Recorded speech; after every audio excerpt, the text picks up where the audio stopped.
साथियों नमस्कार। आज हम बात करेंगे ठोसों के चुंबकीय गुणों की।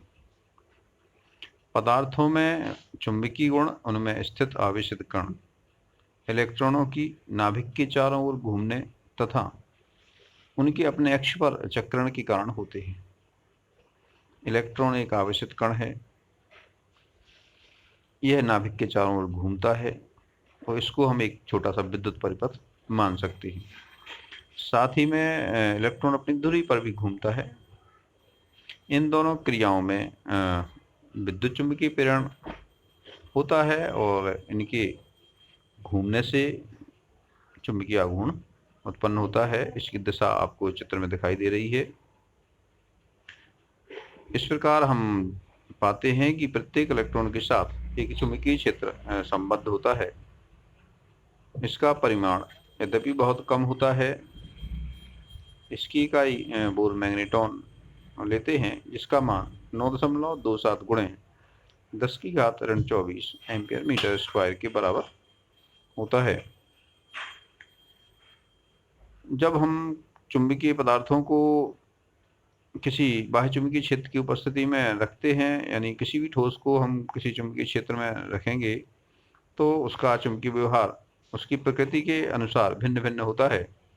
और इस चुंबकीय व्यवहार के आधार पर हम इन पदार्थों को 5 वर्गों में बांट सकते हैं।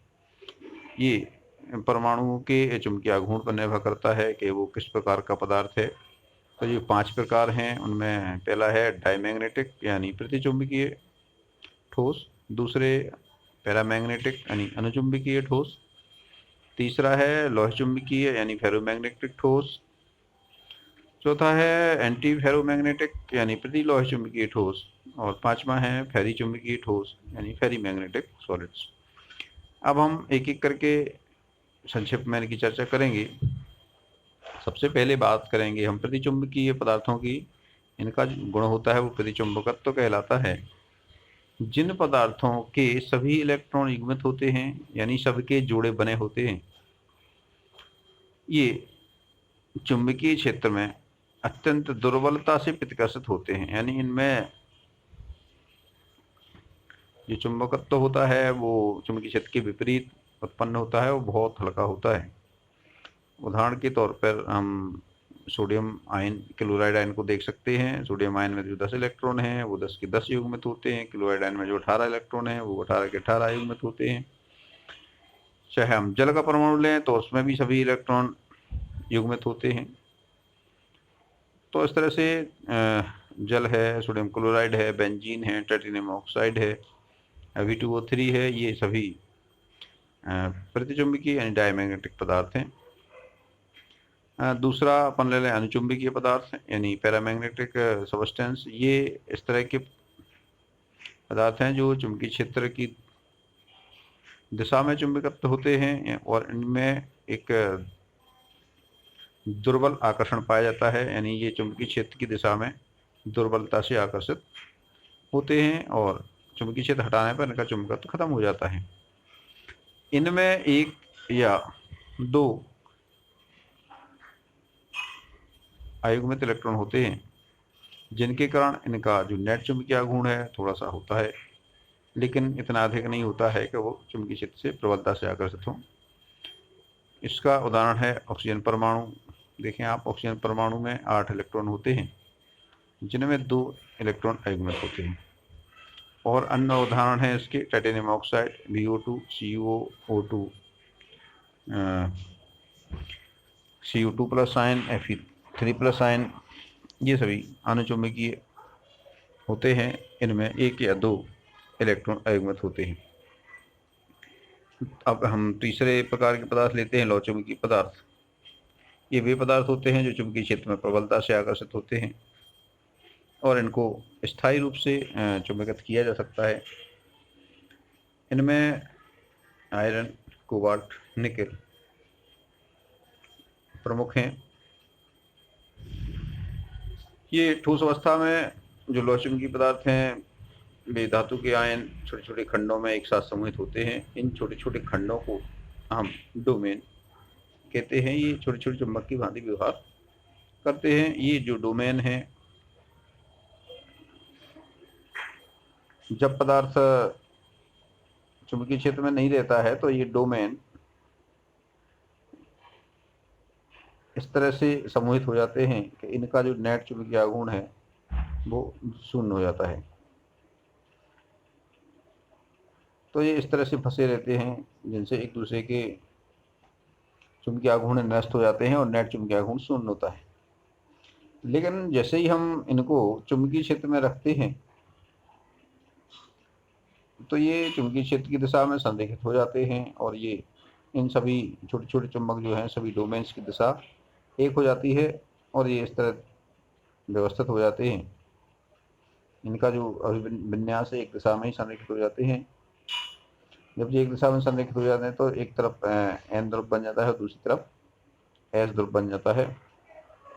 ये चुंबकीय क्षेत्र से प्रबलता से आकर्षित होते हैं और यदि हम लंबे समय तक चुंबकीय क्षेत्र में इनको रखे रहते हैं तो ये स्थायी रूप से चुंबक बन जाते हैं,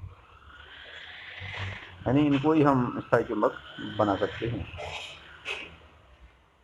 इनमें जो आयुग्मित इलेक्ट्रॉनों की संख्या है वो काफ़ी अधिक होती है और उन सबकी दिशा भी समान होती है। अब हम बात करते हैं प्रतिलोह चुंबकीय पदार्थों की। इनकी डोमेन संरचना तो लोह चुंबकीय पदार्थों के जैसे ही होती है, किंतु इनके जो डोमेन हैं वो विपरीत दिशा में अभिविन्यसित रहते हैं, यानी इनकी जो दिशाएं हैं वो विपरीत होती हैं और ये दोनों विपरीत दिशाओं में समान मात्रा में रहते हैं। तो ऐसे में इनका जो नेट चुंबकीय आघूर्ण है वो शून्य हो जाता है और ये चुंबकीय क्षेत्र में कोई प्रभाव नहीं दर्शाते हैं। ये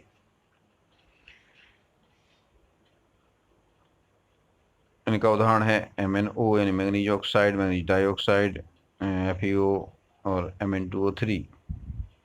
ये प्रतिलोह चुंबकीय पदार्थों के उदाहरण हैं। बस इसमें यही होता है कि इनके जो डोमेन हैं वो एक दूसरे के विपरीत दिशा में संरेखित होते हैं जिससे उनका नेट चुंबकीय आघूर्ण शून्य होता है। अब पांचवा प्रकार लेते हैं फेरी चुंबकत्व का।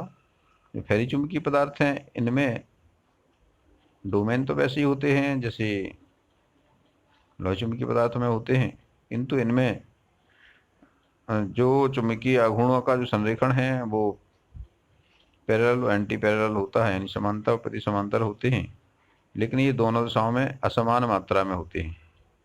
यानी एंटी फेरी मैग्नेटिक यानी प्रतिलोह चुंबकीय पदार्थों में जो संरेखण विपरीत दिशा में समान होता है वो इसमें असमान रहता है। इसमें किसी एक दिशा में कुछ ज़्यादा संरेखित होते हैं जिससे इसका नेट चुंबकीय आघूर्ण है वो शून्य नहीं होता है और ये चुंबकीय क्षेत्र में रखने पर दुर्बलता से चुंबकीय क्षेत्र की दिशा में आकर्षित होते हैं। यहाँ पे आप चित्र में देख रहे हैं कि इसमें देखिए एक डोमेन ऊपर की ओर है और फिर दो नीचे की ओर हैं, फिर एक ऊपर की ओर है, फिर ये दो नीचे की ओर हैं। तो निश्चित है कि इसका जो परिणामी चुंबकीय आघूर्ण होगा वो नीचे की ओर होगा, लेकिन उतना प्रबल नहीं होगा, ये दुर्बल होगा। इस तरह के जो पदार्थ हैं ये फेरी चुंबकीय पदार्थ कहलाते हैं। ये इनके उदाहरण हैं मैग्नेटाइट Fe2O3 या फेराइट जिसमें M2+ Fe2O4 सूत्र होता है इनका, जहाँ पे M2+ एक द्विसंयोजी धातु है जैसे मैग्नीशियम और जिंक। तो मैग्नीशियम से MgFe2O4 हो जाएगा और इसकी जगह पे अगर हम जिंक ले लेंगे तो ये ZnFe2O4 हो जाएगा। ये पदार्थ गर्म करने पे अनुचुंबकत्व गुण दर्शाते हैं। हाँ, यहाँ पे एक बात उल्लेखनीय है कि चाहे लोह चुंबकीय पदार्थ हों या प्रतिलोह चुंबकीय पदार्थ हों या फेरी चुंबकीय पदार्थ हों, सभी उच्च ताप पे अनुचुंबकत्व गुण प्रदर्शित करते हैं। उदाहरण के लिए आपको दिया है Fe2O3 कमरे के ताप पे तो फेरी चुंबकत्व दिखाता है, जबकि 850 केल्विन पर ही अनुचुंबकत्व दिखाता है। या B2O3 जो कमरे के ताप पे लोह चुंबकीय पदार्थ है लेकिन 1500 केल्विन पर ये अनुचुंबकीय हो जाता है। यहाँ पे कुछ उदाहरण दिए हैं, उदाहरण के बगल में हमने लाल रंग से कुछ लिखा है P, D। तो यहाँ पे जो P है पी हमें ये दिखाता है कि ये कैसा है, पैरामैग्नेटिक यानी अनुचुंबकीय पदार्थ है। पी माने पैरामैग्नेटिक, ये अनुचुंबकीय है। जहाँ जहाँ पी दिख रहा है वो सब कैसे हैं, अनुचुंबकीय हैं, पैरामैग्नेटिक। यहाँ पर डी रखा है वो है डायमैग्नेटिक यानी प्रतिचुंबकीय, डी माने प्रतिचुंबकीय। जहाँ पर एफ लिखा है वो फेरोमैग्नेटिक यानी लोहा चुंबकीय है, एफ यानी लोहा चुंबकीय। और ए एफ लिखा है तो ये प्रति लोहा चुंबकीय है, और जहाँ पे एफ ही लिखा है ये फेरी चुंबकीय है। तो इस तरह से अपने संकेत से द्वारा इसमें दर्शाया गया है।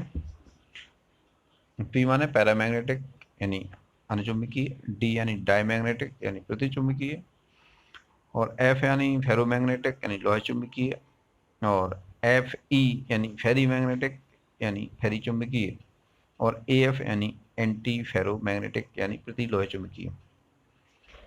आइए अब हम एक दूसरे प्रकार के गुणों की बात करते हैं। यह है परावैद्युत गुण यानी डाइलेक्ट्रिक प्रॉपर्टीज। ऐसे पदार्थ जिन्हें विद्युत क्षेत्र में रखने पर विद्युत आवेश का पूर्ण प्रवाह नहीं होता है, परावैद्युतीय पदार्थ कहलाते हैं। जैसे कि विद्युत रोधी पदार्थ में आयन प्रबलता से जुड़े होते हैं और विद्युत क्षेत्र लगाने पर ये गतिशील नहीं होते हैं, लेकिन जब इन्हें स्थिर विद्युत क्षेत्र में रखा जाता है तो ये ध्रुवित हो जाते हैं, यानी इलेक्ट्रॉन धनावेशित क्षेत्र की ओर चले जाते हैं और धन ऋणावेशित क्षेत्र की ओर चले जाते हैं। इस तरह से इनमें प्रेरित द्विध्रुव बन जाता है, अर्थात क्रिस्टल के परमाणु या आयन द्विध्रुव की भांति कार्य करने लगते हैं।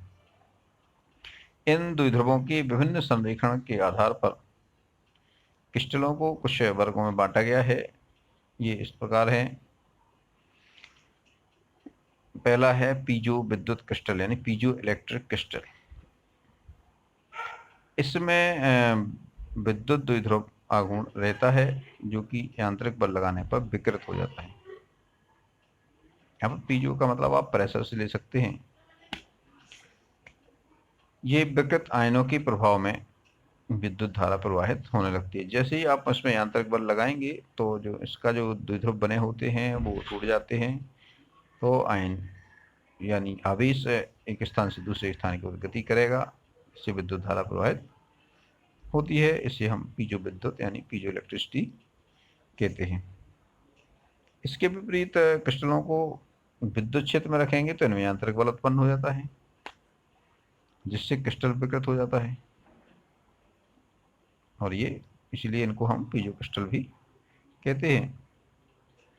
आपने रिकॉर्ड प्लेयर देखा होगा जहाँ पर एक ऊपर से डंडी द्वारा वो घूमता रहता था, आपको ध्यान हो, बहुत पहले होते थे। टैप रिकॉर्डर भी आपने देखा होगा, इनमें कोई चीज़ किसी टैप के ऊपर घूमती रहती है।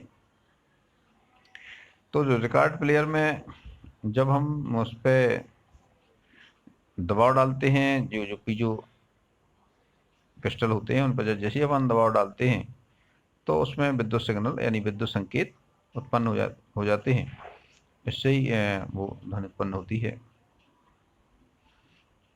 तो इसका उपयोग रिकॉर्ड प्लेयर्स में होता है। ये पीजो विद्युत क्रिस्टल भी ये दो प्रकार के होते हैं। इनमें पहला है लोह विद्युत क्रिस्टल।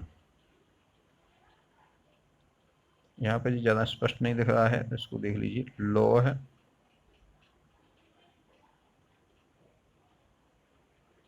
विद्युत क्रिस्टल, इनमें विद्युत द्विध्रुव स्थायी रूप से विन्यासित रहते हैं, यानी इनका संरेखण स्थायी रहता है। इनका विन्यास विद्युत क्षेत्र लगाने से परिवर्तित हो जाता है। ऐसे में प्रवाहित होने वाली धारा लोह विद्युत कहलाती है। Barium titanate, sodium potassium tartrate यानी Rochelle salt, potassium dihydrogen phosphate के H2PO4 आदि इसके उदाहरण हैं। और दूसरे प्रकार का जो पीजो विद्युत क्रिस्टल है उसको हम प्रतिलोह विद्युत क्रिस्टल कहते हैं। इन क्रिस्टलों में द्विध्रुव विपरीत दिशाओं में संरेखित रहते हैं, जिससे इनका जो परिणामी आघूर्ण होता है वो शून्य हो जाता है। इसका उदाहरण है लेड जर्कोनेट PbZrO3। अब हम दूसरे प्रकार के क्रिस्टल की बात करेंगे, वो पायरो विद्युत क्रिस्टल है। पायरो शब्द आप जानते ही हैं, पायरो मतलब हीट से होता है इसका संबंध। ये क्रिस्टल गर्म करने पर विद्युत प्रवाह उत्पन्न करते हैं और इस विद्युत को पायरो विद्युत और इन क्रिस्टलों को पायरो विद्युत क्रिस्टल कहा जाता है। गर्म करने पर परमाणुओं की जो नियमित व्यवस्था है इसमें परिवर्तन हो जाता है। इस व्यवस्था परिवर्तन के कारण ही विद्युत उत्पन्न होती है। इसे हम पायरो विद्युत प्रभाव भी कहते हैं। इस तरह से हमने देखा कि ठोसों में किस तरह से चुंबकीय गुण उत्पन्न होते हैं, किस तरह से उसमें विद्युतीय गुण उत्पन्न होते हैं, किस तरह से पराविद्युत व्यवहार करते हैं। और इसके जो पाठ्य पुस्तक में जो प्रश्न दिए हैं उनको हल करने का प्रयास कीजिए।